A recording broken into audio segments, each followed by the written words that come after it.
इस वीडियो को पूरा देखकर आत्मिक रहस्य का परिचय देखिए। मनुष्य के जन्म और मृत्यु के रूप में ये चैन दिखाई गई। जैसे मनुष्य कर्म के अनुसार से जन्म लेता है और कर्म के अनुसार से उसकी मृत्यु हुआ करती है, तो वास्तविक इस जन्म और मृत्यु का चक्कर इस संसार में चलता है। अब इधर दिखाएगा जैसे बैटरी है, बैटरी मानव जीवन के चल आत्मिक रूपी दिखाएगी। आत्मा जब संसार पर आती है, अकर्म करती है, तब उसे दुखों का सामना करना पड़ता है। कर्म अनुसार ही मनुष्य संसार पर मनुष्य भोग भोगता है। इसलिए अपने दुखों को निवारण करने के लिए हम उस परमात्मा की याद करते हैं।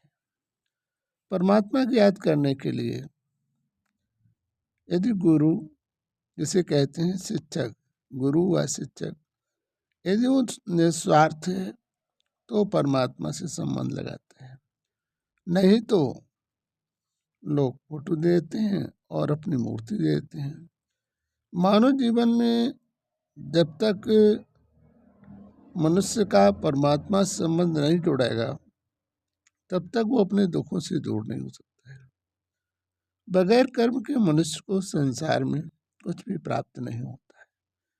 कर्म को परिवर्तन करने के बाद ही उसे अपने जीवन का परिवर्तन होता है।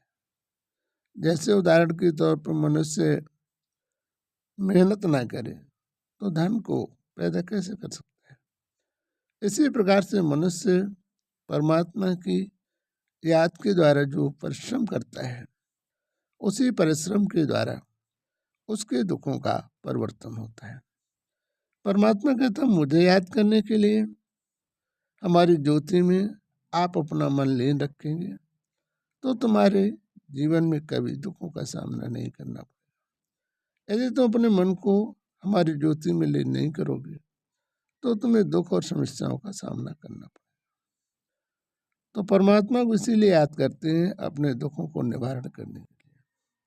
सच्चा शिक्षक जो है उस परमात्मा की ज्योति पर ध्यान लगवाते हैं और परमात्मा को याद करते समय हमें किसी की याद नहीं होनी चाहिए। जब सच्चे मन से परमात्मा की याद में चलोगे तो तुम्हारे जीवन में किसी भी प्रकार का दुख और समस्याओं का सामना नहीं आएगा।